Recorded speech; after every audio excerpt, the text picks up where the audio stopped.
Hi, I am a graduate from the Shriram College of Commerce, New Delhi, and this video is dedicated to those students जो अभी अभी अपनी class 11th खत्म करके class 12th में move on हो रहे हैं। तो इस वीडियो में मैं अंशिता जिंदल आपको ये बताने वाली हूँ कि आपकी नेक्स्ट 1 ईयर की जर्नी कैसी रहनी चाहिए ताकि at the end of this 1 year आप अपने इकोनॉमिक सब्जेक्ट में 100 आउट ऑफ 100 स्कोर कर सको। And even if you don't want to score 100 out of 100, जो भी तुम्हारा एक ड्रीम स्कोर है, फिर चाहे वो एक 90% का स्कोर क्यों ना हो, आप उसको बहुत ईजिली अचीव कर सको।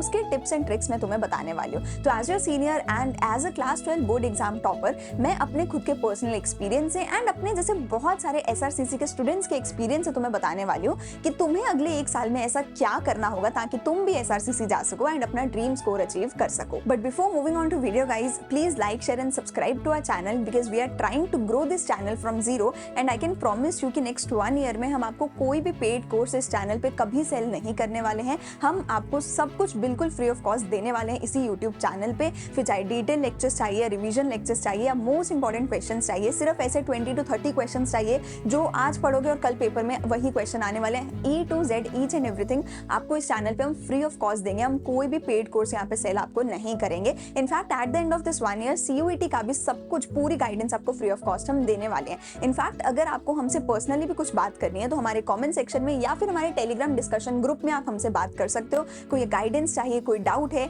या फिर कोई पर्टिकुलर वीडियो आप चाहते हो हम बनाए, we are very active on a Telegram channel. अगर आप वहां पे हमें मैसेज करते हो, हम आपका डेफिनेटली आपकी प्रॉब्लम को सॉल्व करने वाले हैं। तो please help us grow not by your hard and money but just a like, share and subscribe to our channel. तो जल्दी से हमारे टॉपिक पे वापस आते हैं। सबसे पहली चीज, हमारे पास ये चीज क्लियर होनी चाहिए हमारे दिमाग में कि नेक्स्ट 1 ईयर के लिए हमारा क्या टारगेट है। क्योंकि देखो, बहुत पहले दिन से ही you should be very very clear कि तुम क्या टारगेट करना चाहते हो। जब तुम्हारे दिमाग में टारगेट क्लियर हो जाएगा, जब तुम्हें अपना गोल सीधा अपनी आंखों के सामने दिखेगा, तब तुम बहुत इजीली उस गोल पे जा पाओगे। तो you should every day remind yourself कि मेरा टारगेट होना चाहिए कि मुझे 100 आउट ऑफ 100 स्कोर करना है, या जो भी तुम्हारा टारगेट है every day you should remind. And आज की डेट में अपनी कॉपीज के आगे, अपनी कॉपीज के पीछे लिख के रख लो कि मेरा टारगेट ये होना चाहिए नो मैटर व्हाट। अगले 1 साल में कुछ भी हो जाए, अगले 1 साल में बहुत सारे अप्स एंड डाउन आएंगे, पर तुम्हें तुम्हारे टारगेट से हिलना नहीं है। अगला चैप्टर नंबर 1 जो मेरे पास आता है वो आता है इंट्रोडक्शन। तो इकोनॉमिक्स से सबसे पहले हम एक इंट्रोडक्शन, एक ओवरव्यू ले लेते हैं। तो हमारा इकोनॉमिक्स का सब्जेक्ट 80+20 मार्क्स का रहने वाला है। 20 मार्क्स तुम्हारे इंटरनल होंगे, स्कूल के अंदर ही तुम्हारा वाइवा जो प्रैक्टिकल होगा, एंड 80 मार्क्स का तुम्हारा थ्योरी का पेपर होगा जो CBSE लेने वाला है। ठीक है, ये जो 80 मार्क्स हैं इसको 2 पार्ट्स में हमने डिवाइड किया है। 40 मार्क्स की आपकी होती है मैक्रो इकोनॉमिक्स एंड 40 मार्क्स की आपकी होती है इंडियन इकोनॉमिक डेवलपमेंट, जिसको शॉर्ट में हम लोग आगे IED भी बोलने वाले पूरा साल। ठीक है, मैक्रो इकोनॉमिक्स की अगर मैं बात करूं तो इसमें तुम्हें इन टोटल 12 चैप्टर्स यहाँ पे देखने को मिलने वाले हैं। ये जो 12 चैप्टर्स रहने वाले हैं, इसमें थ्योरी भी और न्यूमेरिकल भी, दोनों चीजें आप पढ़ने वाले हो। ये जो न्यूमेरिकल्स हैं करीब करीब 10 से 15 नंबर की टोटल वेटेज रखने वाले हैं। टोटल 40 मार्क्स का मैक्रो होगा, तो उसमें से 10 to 15 मार्क्स की वेटेज ये न्यूमेरिकल्स रखने वाले हैं। ठीक है, एंड न्यूमेरिकल्स के 12 में से टोटल 3 to 4 ही चैप्टर्स है, ज्यादा नहीं है, तो तुम्हें डरने वाली बात नहीं है। पर जो थ्योरी है, थ्योरी बिल्कुल भी ऐसी नहीं है कि जो रट्टा मार के तुम कर लोगे। थ्योरी सारी की सारी ऐसी है कि तुम्हें वो अंडरस्टैंड करनी पड़ेगी। अगर तुम सोचोगे मैं रट्टा मार लूंगा, लाइन कॉपी पेस्ट करके लिखाऊंगा, तो इसकी थ्योरी में तो ऐसा नहीं हो सकता। मैक्रो इकोनॉमिक्स की पूरी थ्योरी ऐसी है जो तुम्हें अंडरस्टैंड करनी ही पड़ेगी, हर एक चीज समझनी ही पड़ेगी, लॉजिक उसका समझना ही पड़ेगा, तभी जाके तुम बोर्ड एग्जाम्स में या CUET में उसको आंसर कर पाओगे, वरना रट्टा लगाने से यहाँ पे काम नहीं चलेगा। हाँ, अंडरस्टैंड करने के बाद ऑब्वियसली याद करना पड़ेगा, पर याद करने से पहले समझना इसमें 110% जरूरी है। चाहे तुम स्कूल से समझो, यूट्यूब से समझो या ट्यूशन से समझो, हम कहीं भी तुम समझ सकते हो। अगली चीज मेरे पास आते हैं इंडियन इकोनॉमिक डेवलपमेंट, जिसमें तुम्हें 8 चैप्टर्स मिलने वाले हैं। अब इसकी 100% थ्योरी है, न्यूमेरिकल पोर्शन है 0, 40 के 40 मार्क्स थ्योरी के रहने वाले हैं। एंड ये सारी की सारी थ्योरी में तुम्हें रोट लर्निंग करनी है। तो जैसे मैंने बोला कि मैक्रो की थ्योरी तुम बिना समझे याद नहीं कर सकते हो, तुम्हें वहां पर जो है बहुत प्रॉब्लम होगी आंसर राइटिंग में। लेकिन जो इंडियन इकोनॉमी की थ्योरी है, ऑब्वियसली एक बार समझ लेना तुम यूट्यूब से, बट तुम उसको जो है रट्टा तुम्हें मारना ही पड़ेगा। आई नो बहुत बच्चों को दिक्कत होती है यहाँ पे, एंड ट्रस्ट में मैंने बच्चे देखे हैं जो पहले दिन से भी अगर पढ़ रहे हैं तो भी लास्ट मोमेंट पे जाके उनको सिर्फ एक दिक्कत होती है कि मैम इंडियन इको में रट्टा नहीं लग रहा, इंडियन इको में मैं भूल जाता हूँ कि मुझे क्या आंसर करना है। तो इसके लिए एक बहुत जबरदस्त मैं टिप तुम्हें बताने वाली हूँ। अगर तुमने वो फॉलो कर लिया, आई कैन गारंटी यू तुम्हें किसी चीज में दिक्कत हो जाए, इंडियन इको में पेपर में आंसर लिखने में, पॉइंट्स को याद करने में दिक्कत नहीं होने वाली है। अगला मेरे पास टॉपिक यहाँ पे आता है कि हमारे शॉर्ट टर्म टारगेट्स क्या होने चाहिए। ये पूरी PPT जो चीज मैं बता रही हूँ इसको तुम नोट डाउन भी कर सकते हो। ये PPT भी मैं अपने टेलीग्राम चैनल पे अपलोड कर दूंगी, तुम्हें मिल जाएगी। सबसे पहली चीज जो तुम्हारा शॉर्ट टर्म टारगेट होना चाहिए वो होना चाहिए कि मुझे आज से ही, अब से ही हर दिन सिर्फ और सिर्फ 2 घंटे की इकोनॉमिक्स की पढ़ाई करनी है अपने आप से। यहाँ पे मैं 2 घंटे में तुम्हारा ट्यूशन या स्कूल का टाइम काउंट नहीं कर रही हूँ, ठीक है। अगर तुम स्कूल जाते हो तो वो तो है ही, ट्यूशन भी है ही अगर जाते हो तो, अगर नहीं जाते देन इट्स ओके, तुम्हें ट्यूशन की कोई बहुत ज़्यादा ज़रूरत नहीं है। बिना ट्यूशन के तुम चाहो तो हमसे यूट्यूब से भी पढ़ सकते हो, हम हर चीज़ फ्री ऑफ कॉस्ट तुम्हें देने वाले हैं।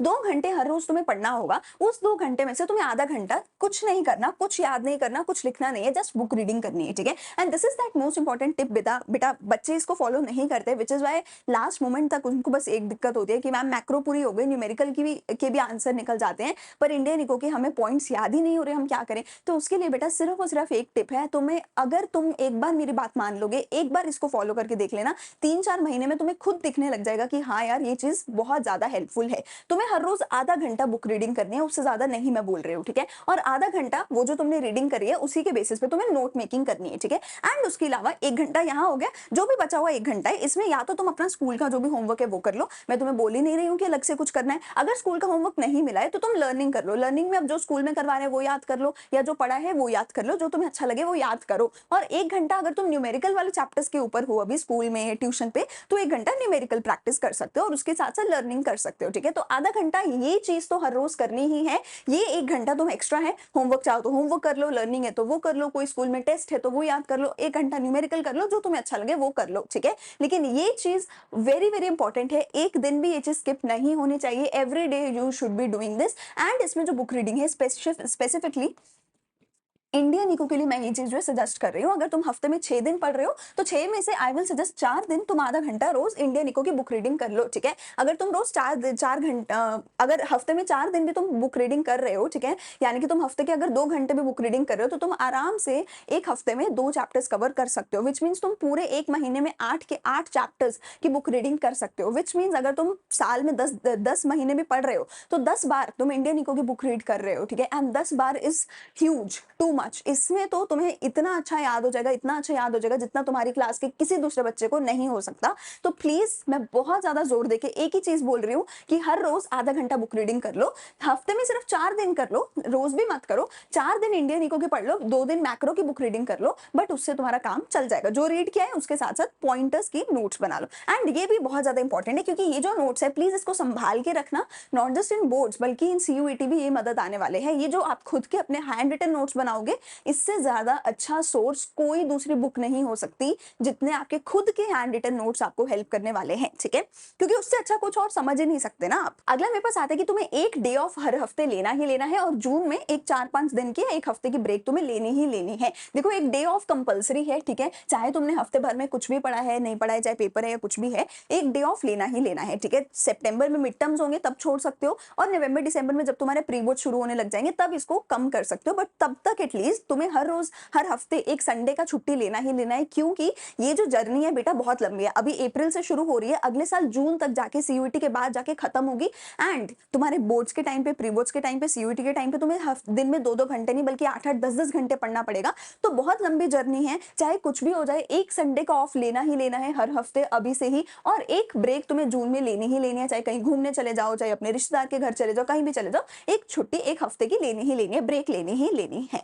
अगली चीज मेरे पास आती है कंप्लीट 4 चैप्टर्स एवरी मंथ। अगला मेरा शॉर्ट टर्म टारगेट क्या होगा, हर महीने तुम्हें 4 चैप्टर्स खत्म करने ही करने हैं। तो 5 महीने में तुम्हारे अगर टोटल 20 चैप्टर्स हैं तुम्हारे, 12 मैक्रो के हैं, 8 चैप्टर्स तुम्हारे इंडियन इको के हैं, हर महीने अगर तुम 4 चैप्टर खत्म कर लेते हो तो 5 महीने में तुम्हारा सिलेबस खत्म हो जाएगा, विच मीन्स तुम्हें तुम्हारा सिलेबस अक्टूबर तक कंप्लीट करना है, ठीक है। अगस्त तक तुम कितना कर लोगे, 4 into 4 16, ठीक है, मई जून जुलाई अगस्त, और बचे हुए जो 4 चैप्टर्स है वो तुम अक्टूबर में खत्म कर सकते हो अपने मिड टर्म के बाद, ठीक है। एंड उसके बाद रिवीजन करनी है तुम्हें नवंबर में पूरे के पूरे सिलेबस की, ठीक है। अब जहां पे तुम रिवीजन करोगे तो हाफ सिलेबस तुम्हारा मिड टर्म में रिवाइज हो गया होगा, जो बचा हुआ हाफ है पहले वो रिवाइज करना नवंबर में, ठीक है जी। और अक्टूबर तक का तुम्हें अपना टारगेट रखना है कि कुछ भी करके मुझे अक्टूबर तक अपना सिलेबस खत्म करना ही करना है, क्योंकि इसके बाद तुम्हें फिर से ब्रेक मिल जाएगी दिवाली की, तो वहां पे फिर से तुम्हें छुट्टियां मिलेंगी, तो उससे पहले हमें ट्राई करना है दिवाली ब्रेक से पहले मुझे सिलेबस खत्म करना है, ठीक है जी। अब हर महीने जो 4 चैप्टर्स करने हैं उसके लिए मेरा ये सजेशन है कि तुम इस तरीके से करो, तुम इसमें थोड़े बहुत चेंजेस कर सकते हो, but this is the best जो एक टॉपर को फॉलो करना चाहिए। मई में मैं मैक्रो के 1 to 4 करूंगा, फिर मैक्रो के 5, 6, 10 और 11 करूंगा, फिर मैक्रो के 7, 8, 9 और 12 चैप्टर में करूंगा, और अगस्त में और अक्टूबर में 4 चैप्टर्स इंडियन इको के मैं कर लूंगा, ठीक है। लेकिन इसके साथ साथ बेटा जो मैंने आधा घंटा हर रोज बुक रीडिंग और आधा घंटा हर रोज जो नोट मेकिंग बोली है वो तो कंपलसरी है ही। उसके बाद जो 1 घंटा बचता है उस 1 घंटे में तुम अपने बाकी के टारगेट्स पूरे करने की कोशिश करने वाले हो, लेकिन वो जो आधा आधा घंटा है उसके साथ कोई कॉम्प्रोमाइज नहीं होगा, वो तो तुम्हें हर रोज करना ही करना होगा, ठीक है। उसके साथ कोई कॉम्प्रोमाइज नहीं होगा। ये मेरा शेड्यूल है जो मैंने भी फॉलो किया था, एंड जो आई विल सजेस्ट तुम भी फॉलो करो। अगर ये कर लेते हो तो तुम्हारे लिए बेस्ट रहने वाला है। मैंने इसी हिसाब से चैप्टर्स क्लब करे हैं, जिस हिसाब से वो जो है चैप्टर्स के आपस में सिमेट्री बनती है, ठीक है। अगर इस तरीके से करते हो तुम्हारे लिए बेस्ट रहने वाला है। अब आता है मेरे पास फाइनल स्ट्रोक। अब तुम्हारे पास यहाँ तक नवंबर तक का प्लान मैंने बता दिया है कि नवंबर तक तुम्हें क्या करना है। दिसंबर जनवरी ऑनवर्ड्स तुम्हारे जो है दिसंबर ऑनवर्ड्स प्री बोर्ड शुरू हो जाएंगे, तो तुम्हें वहां पे क्या करना है। सबसे पहली चीज तुम्हें अपने वीक पॉइंट्स फाइंड आउट करने शुरू करने हैं। जब तुम नवंबर में रिविजन करोगे वीक पॉइंट समझ आने लग जाएंगे, यहाँ पे मैं वीक हूँ, स्ट्रॉन्ग हूँ, न्यूमेरिकल में या थ्योरी में या जहां भी, उसके हिसाब से एरर लॉग मेंटेन करने लग जाओ कि ये मेरी दिक्कत वाली चीज है, इसमें बहुत ज्यादा दिक्कत है, ये तो बिल्कुल भी नहीं आता है, ये तो बहुत अच्छे से आता है, ये तो थोड़ा थोड़ा आता है। एवरेज और बेस्ट और पुअर के बीच में तुम जो है डिवाइड कर सकते हो, और अपना 50% टाइम फिर तुम रिवीजन को दोगे, और 50% ऑफ द टाइम अपने दिन का तुम फोकस करने वाले हो वीक एरियाज पे। और इस पॉइंट पे जाके नवंबर ऑनवर्ड्स, दिवाली ब्रेक के बाद की बात कर रही हूँ मैं, दिवाली ब्रेक के बाद से तुम्हें अपना स्टडी टाइम भी इंक्रीज करना होगा। अगर पहले 2 घंटे पढ़ते हो तो यहाँ पे जाके तुम्हें 3 से 3.5 से 4 घंटे पढ़ना होगा, और जिसमें से आधा टाइम रिविजन करो जो भी नॉर्मल रिविजन कर रहे हो, और आधा टाइम अपने फोकस करो वीक एरियाज पे। यहाँ पे तुम्हारा जो रिविजन शेड्यूल है उस पॉइंट तक मैं भी तुम्हें बता दूंगी नवंबर तक कि क्या तुम्हें रिवीजन शेड्यूल फॉलो करना चाहिए, या तुम खुद से भी बना सकते हो, ठीक है। बट 50% ऑफ द टाइम तुम्हें अपने वीक एरियाज पे फोकस करना होगा। अगली चीज आती है numerical. Solve each and every numerical from your book twice. Book कौन सी है वो भी बताऊंगी। हर एक न्यूमेरिकल 2 बार अपनी बुक में से सॉल्व करना है। एक अगर पहले कर चुके हो, अगर एक बार जब तुम मई से लेके अगस्त तक जब रिवीजन जब पहली बार सॉल्व कर रहे हो, अगर तब न्यूमेरिकल सॉल्व कर चुके हो तो इस पॉइंट पे आके फिर से पूरी बुक दोबारा से सॉल्व करो। अगर पहले सॉल्व नहीं करा तो इस पॉइंट पे आके 2 बार पूरी बुक को सॉल्व करो। तो यानी कि मई से लेके दिसंबर तक पूरी बुक के न्यूमेरिकल्स जितने भी हैं, करीब 200 से 300 न्यूमेरिकल होंगे, बहुत ज्यादा नहीं है, उनको 2 बार तुम्हें नवंबर दिसंबर तक सॉल्व कर लेना है बाय ऑल मींस। अगली चीज, प्रीवियस ईयर क्वेश्चन, इससे ज्यादा बढ़िया और गोल्ड माइन कोई नहीं है। ये तो तुम्हारे लिए बेटा मैं गारंटी कर सकती हूँ, अगर एक बच्चा जिसको 50 to 60 मार्क्स लाने हैं, उसको ज्यादा नहीं लाने हैं, वो पूरा साल ना भी पढ़ के अगर सिर्फ PYQs कर लेगा तो तुम आराम से, बहुत आराम से 50 नंबर ला सकते हो सिर्फ PYQs करके, ठीक है। तो एटलीस्ट 5 PYQs तुम्हें करने हैं हर सब्जेक्ट के। इनको टाइम लिमिट के साथ करना है कि एक बार लेकर बैठोगे क्वेश्चन पेपर, 3 घंटे तक उसको सॉल्व करोगे, 3 घंटे के अंदर उसको खत्म करोगे, वरना 3 घंटे के बाद खुद को सबमिट कर दोगे। और उसके बाद इनको एग्जाम शीट्स पे ही सॉल्व तुम्हें करना है। इनको ऐसे नहीं करना है कि कॉपी के पेज पे कर रहे हो, नहीं। एग्जाम शीट्स बाजार से परचेज करो, बहुत सस्ती मिल जाती है, कुछ महंगा नहीं है। एग्जाम शीट्स पे ही सॉल्व करोगे, लाइन मार के साइड में, जैसे बोर्ड्स में तुम्हें करना है। 3 घंटे की टाइम लिमिट रखोगे, अपना खुद का तुम स्टॉप वॉच लगा सकते हो, और एटलीस्ट 5 PYQs पर सब्जेक्ट तुम्हें करने हैं, यानी कि 5 × 3 15 आवर्स का काम तुम्हारा ये रहने वाला है। और इससे ज्यादा अच्छा कुछ नहीं होगा PYQ से अच्छा। अगली चीज, टारगेट इन प्री बोर्ड्स। प्री बोर्ड्स तुम्हारे होंगे, प्री बोर्ड 1 होगा, 2 होगा, दिसंबर में होंगे, जनवरी में होंगे, और फरवरी ऑनवर्ड्स तुम्हारे बोर्ड्स होने वाले हैं, ठीक है। प्री बोर्ड में क्या टारगेट रहना चाहिए? सबसे पहली चीज बी काम।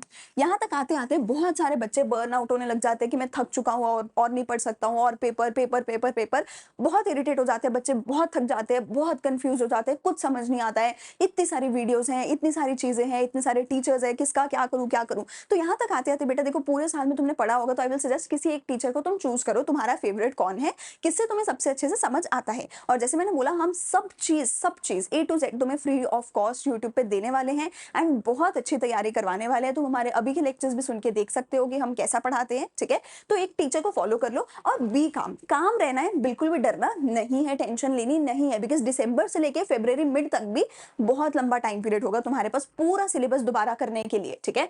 Don't try to score 100 out of 100। Pre boards में तुम्हें 100 में से 100 लाने का ट्राई ही नहीं करना है। क्यों? क्योंकि प्री बोर्ड मुश्किल आता है, बोर्ड आसान आता है। प्री बोर्ड में तुम्हारा स्कूल हायर डिफिकल्ट चेकिंग करेगा, बोर्ड में चेकिंग आसान होगी। प्री बोर्ड तक तुमने शायद पूरा सिलेबस अच्छे से रिवाइज नहीं किया होगा, बोर्ड तक जाके तुम कर लोगे। तो प्री बोर्ड्स में 100 आउट ऑफ 100 का सोचना ही नहीं है। पहले सोचोगे, फिर आएंगे नहीं, फिर दुखी होगे, ठीक है ना, उससे बढ़िया है मुझे प्री बोर्ड में टारगेट ही नहीं करना कि 100 आउट ऑफ 100 मुझे लाना है। प्री बोर्ड में अगर तुम्हारे 80 में से 60 आ रहे हैं, आई कैन गारंटी 80 में से 70 आराम से आ जाएंगे बोर्ड्स तक जाते जाते। तो प्री बोर्ड्स में शांति रखनी है, जितने मार्क्स आ रहे हैं उसको आराम से एनालाइज करना है, उसमें टारगेट ही नहीं रखना कि 100 आउट ऑफ 100 लाने हैं। मोस्ट इंपॉर्टेंट पॉइंट यहाँ पे मैं क्या कहने वाली हूँ, इसको मोस्ट इंपॉर्टेंट ध्यान से सुन लेना।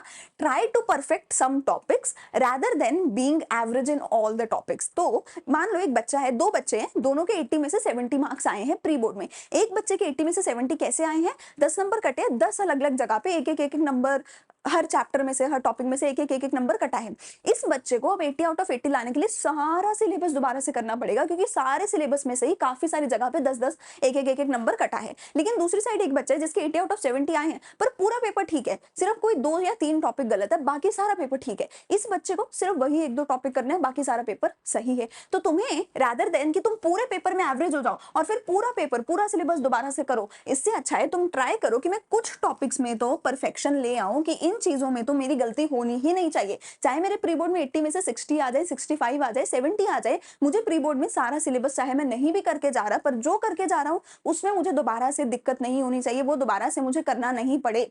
ठीक है, इससे तुम्हारा काम बहुत कम हो जाएगा। आफ्टर द प्री बोर्ड तुम्हें समझ आ जाएगा इतना ही टॉपिक बचा है, इतना ही करना है, तो मेरा बोर्ड क्लियर हो जाएगा। ठीक है, अगला पॉइंट मेरे पास आता है अब Q&A का। यहाँ तक मैंने तुम्हें सब समझा दिया, कितना टारगेट होना चाहिए, introduction to both the subjects. ठीक है, फिर तुम्हारे शॉर्ट टर्म टारगेट क्या होने चाहिए, फिर तुम्हारे फाइनल स्ट्रोक यानी कि दिसंबर से लेके फरवरी मिड तक तुम्हें क्या कुछ करना है। एंड नाउ द Q&A, कि अब कुछ एक बच्चों को डाउट्स रहते हैं। तो पहला डाउट रहता है कि ये सब करके हम कितना स्कोर कर सकते हैं। अगर तुम ये सब फॉलो करते हो तो I can guarantee 100 out of 100 boards में पक्के हैं, 250 आउट ऑफ 250 CUET में भी ला सकते हो अगर इतना कर लिया। एंड SRC कंफर्म हो सकता है अगर इसी तरीके से हम सारे सब्जेक्ट की स्ट्रैटेजी डालेंगे, अगर सारे सब्जेक्ट्स की ऐसे ही स्ट्रैटेजी फॉलो कर ली तो SRC तुम्हारा कंफर्म हो सकता है अगर इसको फॉलो करते हो तो।